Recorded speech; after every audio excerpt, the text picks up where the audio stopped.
Hi everyone, it's your work culture consultant, and today I have CEO Casey Graham on from Gravy. I'm so excited to have you on, and also Tara Horstmeyer. I hope I pronounced that correctly. Which, Close enough.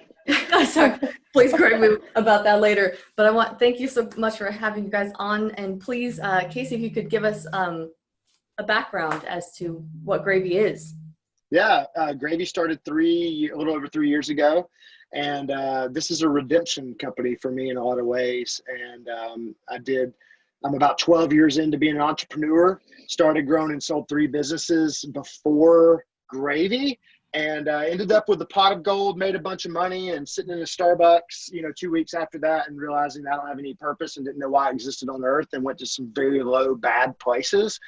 And after 14 months of soul searching, counseling, really working on myself and getting really grounded into why do I exist as a human, that was the birthing ground of where Gravy was birthed out of. And I'm fired up about it. I'm fired up to talk about it today. And before we get into it, it's one of those things where what birthed out of it is a thing that we call owner's intent. And my intent is to create a company in which my adult children would want to work at someday if they so chose to. And so everything that we talk about today would be wrapped up into that filter. And that's why I have Tara here today, and she's going to be talking about this because she's somebody that I would want. I literally texted her one time, said, if something happens to me, I'd love for you to raise my kids, because she's the kind of person that I would want my kids to work for one day, and she's the queen of culture here at Gravy, and so that's why she's here as well. I love it so much. And Tara, please, tell us about yourself as well. Yeah, absolutely. So it's really funny. We're this Friday actually marks 2 years of being on this Gravy train. So excited that, so this time of year is always special for me because I think about just not only the company that we started, but how it has grown and morphed over the last 2 years. Being only a little over 3 years old, it's really cool, especially when we talk about a topic like this, because while so much has changed in the way we do things at Gravy, this specific topic really, I don't want to say like it hasn't changed, but I feel like it has changed just in the fact of like the roots have just gone so much deeper into what they were 2 years ago, with the more people just coming in and living out our values and our culture of really who we are, not as much as just what we do. So this is such a fun topic for me. Awesome. I'm so glad because I can feel, and I always talk about that too, like on my content, is that culture to me is a vibe. And KZ. And I've literally felt it even through, Casey, your content that you've brought out. That's why I was in a professional way, like attracted to what you have provided us with, stuff to read. And it's just like, I felt a good energy from your content, and I could tell that your employees as well. Cause I started kind of, doing my little FBI stuff. Cause I do that. I don't bring on anyone to the show because I actually want to make sure the culture is good. I don't want to bring on a CEO that has a terrible culture and be like, talk to me about culture. Like, I generally like to talk to people who care, and I can tell you care about your people. So that's why I was super happy to have you on today. So as she was talking about values, could you tell us a little bit more about your company values? Yeah, I'd love to. Tara, talk a little bit about what the values are and what they mean to you. Yeah, so we have 5 core values at Gravy, and each one of them, it's really cool because not only has Casey and Renee, our co-founders, and everybody really dug into, hey, these are just 5 values, and they talk a lot about how they're just not statements on a wall, but it's truly what we live out and what we believe. And the fact is that under each value, there's what it means and what it doesn't mean. So Casey says, and Renee say a lot, like, clarity is kindness. And I am someone who, desperately seeks clarity in my own life.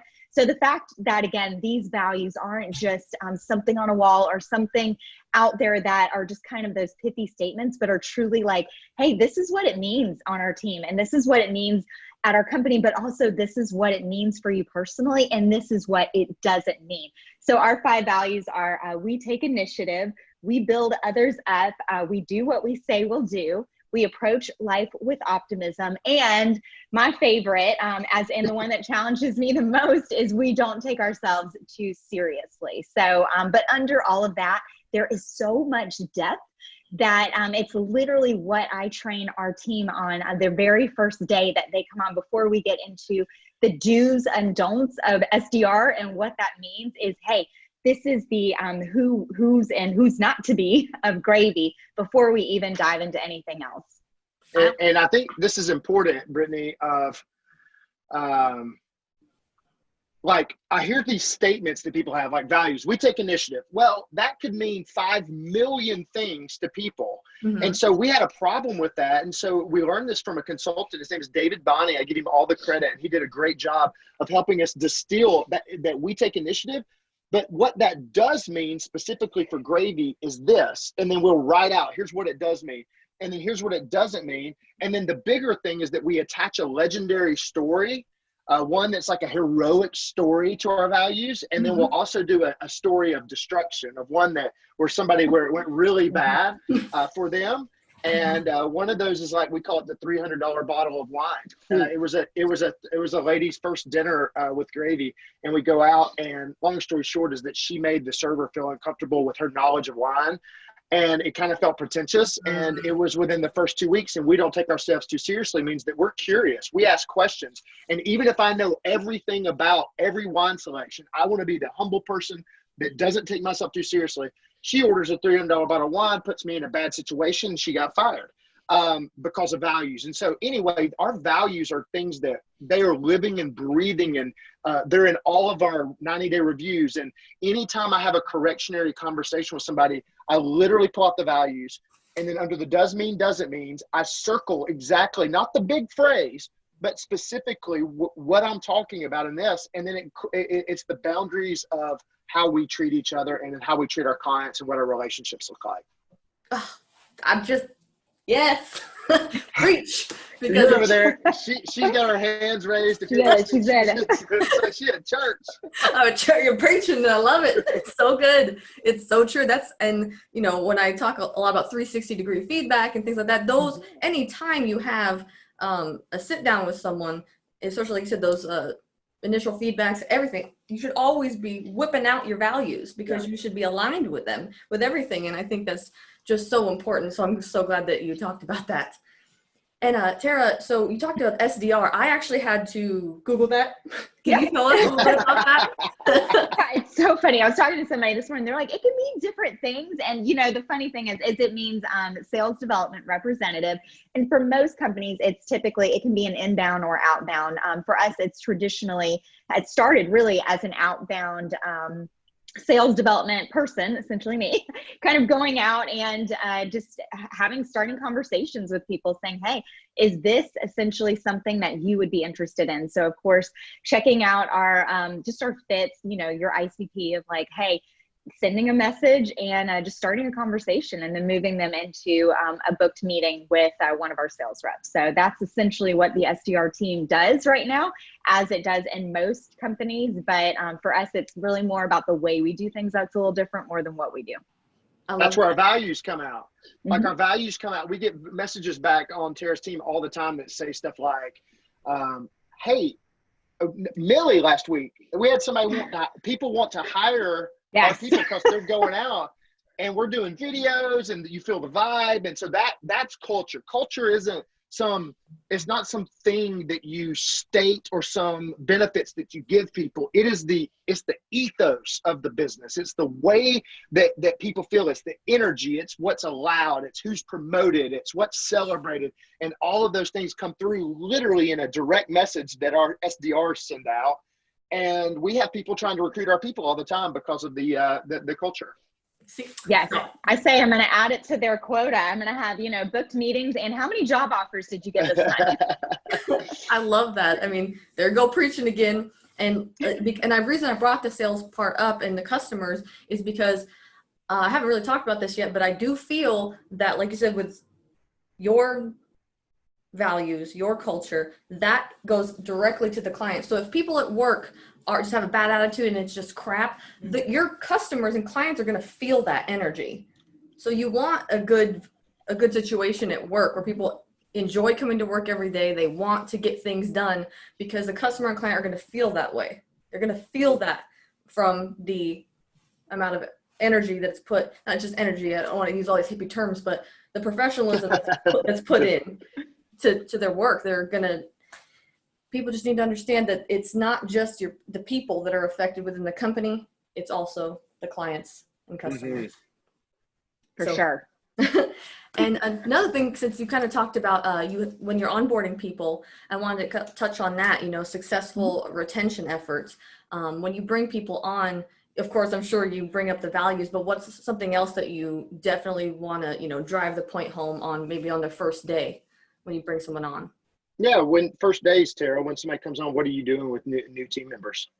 I mean, number one is we are celebrating them. So I think that that's something very fun. So I love to do just kind of an all hands on our team. And we do fun things like icebreaker. And of course, it's all remote now. So we do it over Zoom, and I'll have a slide deck going on just to get to know each other, because I mean, we are relational at our heart. So that's where we're going to start. And we're going to build those relationships. And really what we're doing is bringing them in, and we're saying, hey, these are people you can trust, because as Casey always says, culture equals trust, which equals speed. And so we know if we want to be a team that moves fast, we're going to have to start on the relational level, and we're going to have to start on the trust level.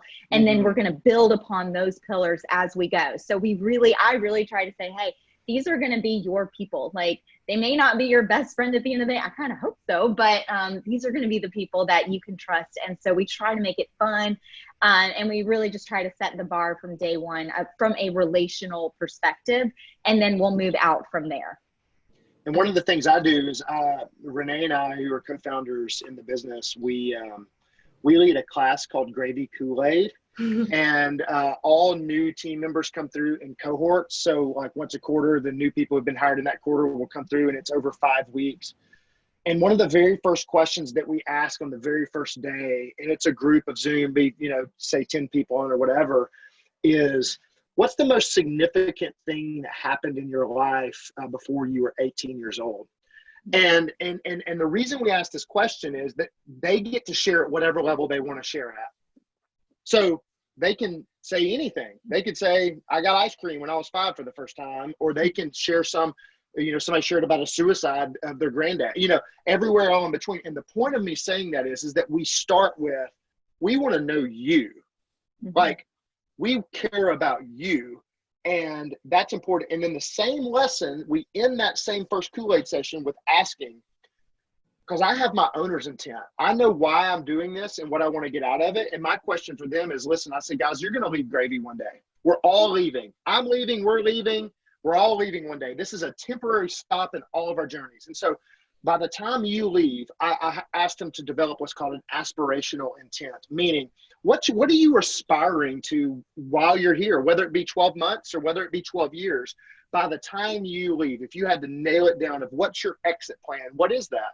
And some people say, hey, I would love to be a VP of marketing by the time I was 42 years old. Somebody said that. Somebody said, hey, honestly, I'm just here for the paycheck because I've been a stay-at-home mom for 10 years. And now my kids are at work, and I just like having adults to talk to and get some money. But the point is, we give people the opportunity to talk about these kind of things and be human with one another. And I think that's part of our cultural sticking, is like, you feel like I'm a real person and we're all real people, and we're not trying to control their lives and what they do and don't do and all this kind of stuff. But that's one of the things that we do early on in the onboarding. That's fantastic. And I wish more people did that. There's CEOs that, feel like they're too busy and they can't ever talk to, like, even they might not be able to do every single week, like you said, but you did a quarterly bring on to talk to them. And that's beautiful. I think more people should do that, like you said, to make them feel like people. You mentioned earlier that you want to make this company, which you have very much, that your children would want to come work at. And there's, something to be said about that, because we've probably all been in situations where we loathe going into work, or maybe it was just me. I don't know. We've all been there. Right. And It's not a good feeling. And I have. I've been the owner of the company and not wanting to go to work. Like, this is a thing. I mean, what we're talking about, like, culture is not for everybody else. Like, culture is for all of us. And like, the thing that gets you excited and jazzed and juiced is when the 51st person is as bought in as the first person. And if you can make that happen, it creates an energy, because what I deal with owners all the time is that they had it at one point, and then as the company gets bigger, Mm-hmm. they don't have fun anymore, and they want to check out. Then they get jaded and disillusioned, and it becomes all about the money, and then everybody feels it, and that's kind of the process that I see. And so the reason I want to stay connected with the new person is that my job, like, we are only as strong as the new person adopts the vision, mission, and values of our business. That's only as strong as we are, and it's only as much as I'm going to want to come to the freaking work. So there's a selfish side of it for me too, that, gosh, because if I look up and I go, what the hell are we doing? And I'm like, I don't want to do this anymore, then that's the worst nightmare for me. As it should be for any CEO. And you can tell when, upper, and I don't, I like to not use this word just any old way, but leadership versus management, two different things. But Sure. If someone can be in a leadership position and not be a leader. So, that's all the time. And Yeah. you see these companies that just have, terrible cultures, and you can tell that the CEO doesn't even care about the mission, vision. They might not even have them. There's been situations I've seen, they don't even have them. And usually I was in a situation where they didn't have values at all. If they did, I don't know what they were, but the vision and the mission, everyone was excited about that. It's like the only thing that kept people going is because we were putting stuff in space, so it helps. There's something to look forward to. But those are the three things. He didn't have the values, and that company is no longer now. Sure. They didn't have those values. It was a super toxic culture. And so that's why I feel like it's important to have all those. When you're bringing on someone, they should be just as excited, like you said, about the mission and the vision as well. Because if they're not aligned with those either, they're not going to be excited to come into work. Yeah. And I think leadership is, I know leadership is influence. We've heard that said, but I think also leadership is symbolic. And I feel like sometimes we forget this, and it is symbolic when you're the CEO and you show up with the 23-year-old at new orientation, and you give your all and you try your best with them. And that comes through the filter of, how would I want my daughter's CEO to show up? How would I want my son's CEO to show up? If they were to say, Dad, you won't believe it, my first job, here's what happened. And so that's the reason, and that's why we're doing this. And it keeps you humble. It keeps you, and I've got ego. We all have egos at some level. And I'm not saying I'm the humblest person on earth because I show up to the first thing either. So if you want to take that out, you can. And if you're listening to this and you think I'm an asshole, then, oh, wow. Look, see, it automatically, look, I said asshole. Look, every time I say asshole, dog barks. So it's perfect. Do not cut this out of the podcast. This is my favorite. This is real life, guys. Exactly. Hey, Tara, I got censored. The dog sensed I was going to say that. And so, look, I love it. But the point of me saying this is, like, sometimes my biggest pet peeve is listening to people talk about their people are the problem, and like, our people and this, that, and the other. I'm like, no, if the people are the problem, you're the problem, because you were the first person, and you've got to model what you want and get rid of people if they're the problem. So that's just my 2 cents. Thank you. No, it's absolutely true. People have to take accountability. If if your people are super unengaged, they're not happy to be at work, you might want to take a step back and be like, what am I doing wrong? Sure. Absolutely. There's going to be people that are just bad apples. That's inevitable. But for the most part, if there's a plethora of people within your company feeling the same way, the common denominator is probably not them. Very true. And again, so apologize for the basset hounds, but work from home life. I love it. Hey, oh, good. I'm not worried about it. Are you kidding? No That's way. the least worries. I have to lock myself in this phone booth to get away from all of my noises. Right? Like a train station. So one of my last questions that I like to ask every CEO is, having a good culture, what problem does that solve? I want to ask Tara that first. Okay. That's such a good question.